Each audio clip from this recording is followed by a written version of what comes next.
Today we have the 2022 Tesla Model 3.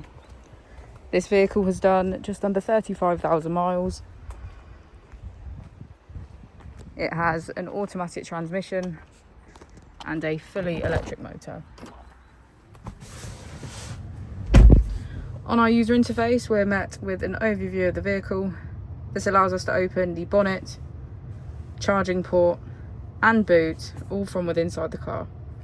If we click on our Tesla icon in the bottom right, we can access our controls, dynamics, charging, autopilot, schedule, safety, service and software. Within safety we have advanced features such as a pin to drive and a glove box pin. If we go back into software and click on additional vehicle information, we can get a deeper analysis of the vehicle spec. The Model 3 comes with a 360 degrees camera, and with that you can access your dash cam.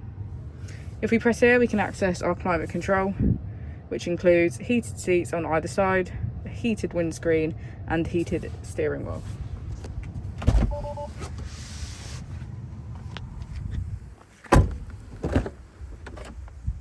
As we go into the back of the vehicle, we can see that it has a full leather black interior and get a good view of our panoramic roof.